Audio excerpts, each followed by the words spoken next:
The home straight of the most unusual football season in memory is almost upon us. This is a campaign that has been split into thirds. We've had the opening salvo before the World Cup, the heart of the year between late December and this international break, and now all that awaits is the sprint finish. The good news for Manchester United is that they have been getting better. When the season paused for the World Cup in mid-November, they had won 14 out of their first 21 games.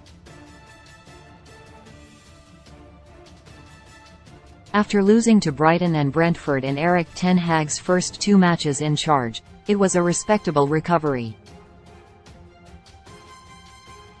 But what has happened between the season resuming and this March break has set the tone for the Dutchman's first season.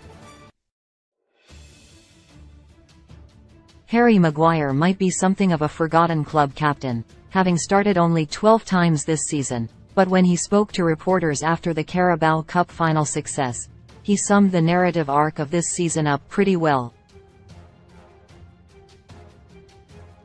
"I think coming back from the World Cup we have started to play really well," he said. "Before the World Cup we had great fight and spirit, but we didn't really put in the actions that the manager wanted, but since the World Cup we did that. It feels like an excellent summation." United have won 19 of their 25 games between the season resuming after the World Cup and this international break. In that run, they won the Carabao Cup, reached the FA Cup semi-final and beat Barcelona and Real Betis in the Europa League. They also went from 6th to 3rd in the Premier League. It's a run that has already marked the season out as a success. A first trophy in 6 years is back at Old Trafford, but it does feel like that won't be enough now. When domestic action resumes, United will be favourites for their Europa League quarter-final and FA Cup semi-final, and the bookmakers also have them down to finish 3rd. This season could last 65 games, however, and the last thing this team needs is every one of those fixtures carrying some jeopardy. It's why cementing a top 4 spot sooner rather than later is essential. United have enough to do just that, but they are only 1 point ahead of Tottenham and 3 against Newcastle. There are reasons to believe they are in a better position than both of them. Tottenham are being torn apart by Antonio Conte, and Newcastle look to be starting to find games a little harder to win.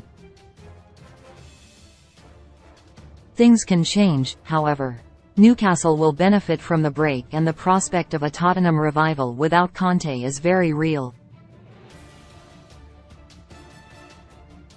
It's clear that the dressing room has had enough of their manager, and United know from experience that a departure from a demanding, intense boss to someone with a lighter touch can elicit rapid improvement. United must also go to St James Park and the Tottenham Hotspur Stadium before the end of the season. The trip to Newcastle is the first game after the international break, and the game at Spurs comes after a week that includes the second leg in Seville and the Wembley semi-final with Brighton. Win both and United will take a strong grip on 3rd and an almost immovable hold on the top 4.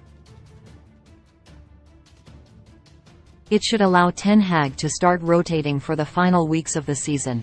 Ideal if his side is still in the running for 2 more trophies. Even a couple of draws would be acceptable for United, keeping them in control of the table, but defeats could be costly. It could result in a ratcheting up of the pressure when suddenly it will feel like there are 2 cup finals a week.